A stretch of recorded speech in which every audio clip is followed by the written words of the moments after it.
আসসালামু আলাইকুম সুপ্রিয় দর্শক, আমি শাকিল আর আপনারা দেখছেন বিশ্ব বাংলা কৃষি, সর্বদা কৃষকের পাশে থাকি। সুপ্রিয় দর্শক, টবে কিভাবে রক মেলন চাষ করতে হবে সেই সম্পর্কে আজকের এই ভিডিও, এবং আজকের এই ভিডিও আপডেট সহ দেখানো হবে কিভাবে আপনারা টবে খুব সহজেই রক মেলন চাষ করতে পারবেন।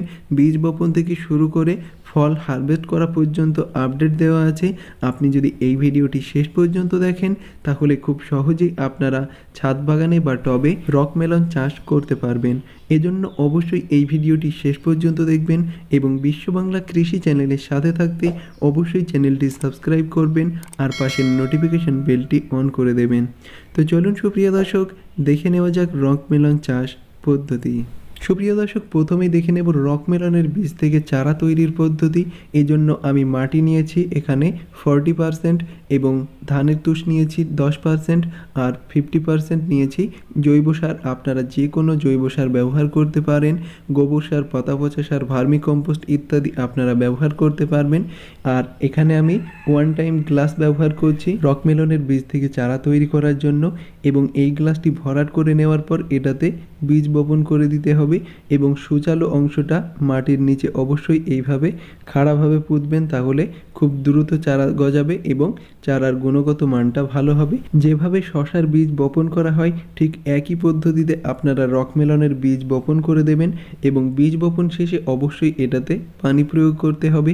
পানি প্রয়োগ করার পর 3 থেকে 4 দিন বা 5 দিন সময় লাগতে পারে এই বীজ জার্মিনেশন হতে, এবং 5 দিন পর অবশ্যই দেখতে পাচ্ছেন বীজগুলি জার্মিনেশন হয়ে গেছে এবং এটা চারায় রূপান্তরিত হচ্ছে। এই চারা 10 থেকে 15 দিনের জন্য রেখে দিতে হবে। 1 টাইম এই গ্লাসে থাকবে। এরপর এই পাত্রটি পরিবর্তন করতে হবে এবং প্রয়োজনে আপনারা ডাইরেক্ট টবে রোপণ করতে পারেন, কিন্তু এর চেয়ে ভালো হবে এই 1 টাইম গ্লাসের পরে যদি 5 ইঞ্চি পাত্রে আপনারা রোপণ করেন। এবং আমি 5 ইঞ্চি টবে এই চারাগুলিকে প্রতিস্থাপন করে দিয়েছি এবং এই চারার বয়স হচ্ছে 20 ডেজ বা 20 দিন। এখন চাইলে এই চারাগুলিকে ফাইনাল পটিং করা যায়, কিন্তু আমি আর কয়েকদিনের জন্য রেখে দেব, তারপরেই ফাইনাল পটিং করে দেব। এবং 30 দিনের দিন আমি এই চারাগুলিকে প্রতিস্থাপন করেছিলাম, এবং প্রতিস্থাপন করার জন্য যে পাত্র নিতে হবে এটা 10 ইঞ্চি অবশ্যই নিতে হবে। এর চেয়ে বড় হলে কোনো অসুবিধা নেই, এবং একটা পাত্রে আপনারা 1 থেকে 2টি চারা রোপণ করবেন, এর চেয়ে বেশি চারা রোপণ করবেন না। এবং পটিং মিডিয়া হিসেবে আমি সেম রেশিও যেটা আমি বীজ থেকে চারা তৈরি করতে ব্যবহার করেছিলাম সেটাই নিয়েছি, এবং এরপর আমি এই টবটিকে ভরাট করে দিচ্ছি। টবটি ভরাট করা হয়ে গেছে, এবার আমি এটাতে চারা রোপণ করে দেব। এরপর এই মাটিটাকে চেপে চেপে বসিয়ে নিতে হবে এবং ভিতরে একটা গর্ত করতে হবে। এই গর্তে এই চারাগুলিকে রোপণ করে দিতে হবে এবং এই চারার বয়স হচ্ছে 30 দিন। আপনারা অবশ্যই দেখতে পাচ্ছেন চারার গুণগত মানটা খুবই ভালো এবং গ্রোথটাও খুব ভালো হয়েছে। এই চারাটি আমি টব থেকে বার করে নেব, এই জন্য টবটিকে উল্টো করতে হবে। উল্টো করার পর হালকা একটা বাড়ি দিলেই এই চারাটি বার হয়ে আসবে। ঠিক এই পদ্ধতি আপনারা অ্যাপ্লাই করতে পারেন। 2 আঙুলের মাঝে এই চারাটি রেখে দিতে পারেন এবং দেখতেই পাচ্ছেন খুব সুন্দরভাবে চারাটি বার হয়ে এসেছে এবং এর শেকড়ের গ্রোথটাও আপনারা খুব ভালোভাবে দেখতে পাচ্ছেন। এবার এটাকে আমি প্রতিস্থাপন করে দেব। যেখানে আমি গর্ত করে নিয়েছিলাম এর ভিতরে আমি এই চারাটিকে বসিয়ে দেব। অবশ্যই টবের মধ্যবর্তী অংশে এই চারাটি রেখে দেওয়ার চেষ্টা করবেন, তাহলে সবচেয়ে ভালো হবে। এবার আমি এটাতে মাটি ভরাট করে দেব এবং মিডিল পজিশনে রেখে আমি আলতোভাবে এটাকে চেপে বসিয়ে দেব, তাহলেই এই চারাটি রোপণ করা হয়ে যাবে এবং এটার গ্রোথ খুবই ভালো হবে, যেটা আপনারা অবশ্যই দেখতে পাবেন আপডেট সহ। এবং টবটি আপনারা কখনোই সম্পূর্ণ ভর্তি করবেন না, 2 থেকে 3 ইঞ্চি খালি রেখে দেবেন সেখানে সার প্রয়োগ এবং পানি প্রয়োগ করার জন্য। এবং প্রয়োজনে যদি আরও মাটি প্রয়োজন হয় তাহলে আপনারা সেই মাটি দিয়ে তারপরে এই চারাটি রোপণ করে দেবেন। এবং রোপণ করার পর অবশ্যই কিন্তু এটাতে পানি প্রয়োগ করতে হবে এবং বেশি মাত্রায় এটাতে পানি প্রয়োগ করতে হবে। এবং আমি এখানে এটাতে পানি প্রয়োগ করে দিচ্ছি। এটাতে অবশ্যই প্রথমত বেশি মাত্রায় পানি প্রয়োগ করতে হবে এবং সর্বদা লক্ষ্য রাখতে হবে এই টবের মাটি যেন ভেজা ভেজা থাকে, তাহলে এই গাছের গ্রোথটা খুবই ভালো হবে। সুপ্রিয় দর্শক, গাছের বয়স 50 দিন এবং এটাতে আরও 2-1টা চারা আমি রোপণ করে দিয়েছি, কারণ পরবর্তীতেও আমি যেন এটা থেকে রক মেলন পাই, এজন্যই আমি আবারও বীজ বপন করে দিয়েছি। এবং ইতিমধ্যে এই গাছে ফুল চলে এসেছে, গাছের বয়স 50 দিন এবং এই টবের ভিতরে অনেকগুলি ঘাস জন্মেছে, আপনারা অবশ্যই দেখতে পাচ্ছেন। এই ঘাসগুলিকে অবশ্যই তুলে ফেলতে হবে, না হলে মাটি থেকে নিউট্রিয়েন্ট সংগ্রহ করবে এবং ফলগুলি পরিপক্ক হবে না। এবং অবশ্যই দেখতে পাচ্ছেন স্ত্রী ফুল এসছে এবং এই স্ত্রী ফুলকে পরাগায়ন করে দিতে হবে।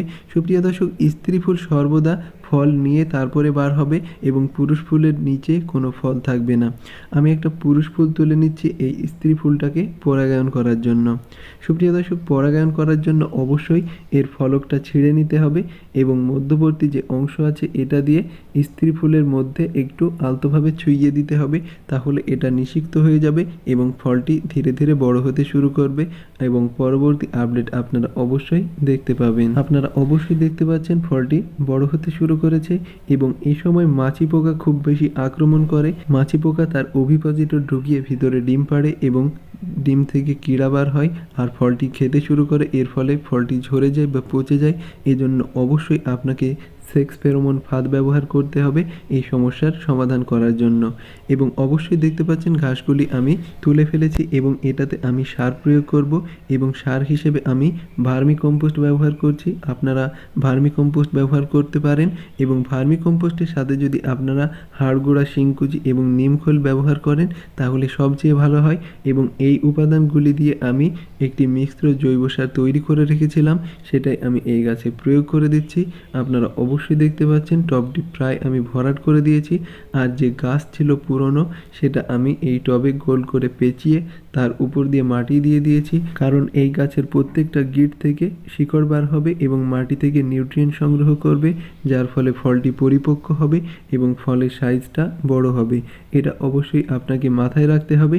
যদি টবে আপনি এই কাজটি করেন তাহলে অবশ্যই ফলটি ভালো হবে। এবং সার প্রয়োগ করার পর অবশ্যই এটাতে পানি প্রয়োগ করে দিতে হবে, একটু বেশি মাত্রায় পানি প্রয়োগ করার চেষ্টা করবেন। এবং গাছের খুব ভালো গ্রোথের জন্য অবশ্যই এটাতে তরল জৈব সার প্রয়োগ করতে হবে।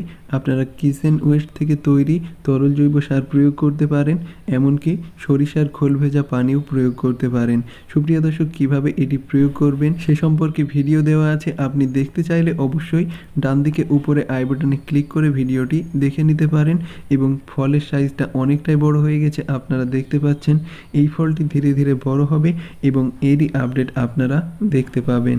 এবং রকমেলন চাষ করতে হলে অবশ্যই টবের উপরে ভাড়া তৈরি করতে হবে এবং আপনার আশেপাশে বা অন্য টবে যদি লেবু গাছ থাকে তাহলে লেবু গাছে তুলে দিতে পারেন।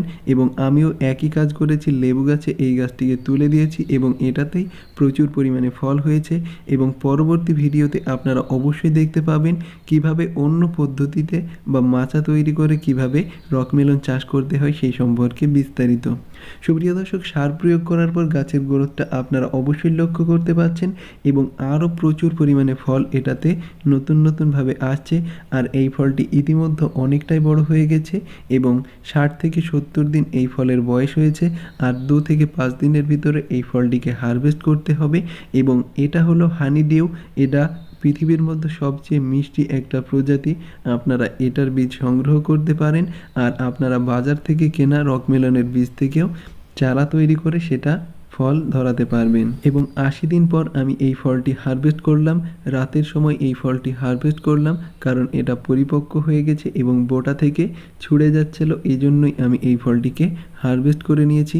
এবং পরের দিন এই ফলটিকে কেটে আপনাদেরকে অবশ্যই দেখাবো।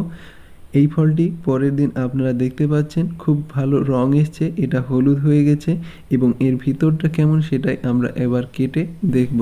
এই ফলটি দেখে আমার খুবই ভালো লাগছে এবং এই ফলটিকে এবার আমি কেটে নেব এবং এর ভিতরটা সবুজ কালার আপনারা অবশ্যই দেখতে পাবেন।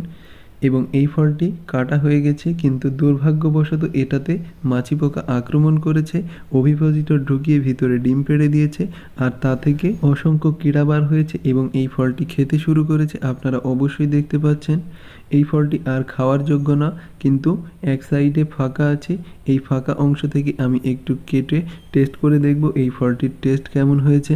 আমি অবশ্যই এক সাইড থেকে একটু কেটে নিয়েছি, এবার এটাকে আমি টেস্ট করব।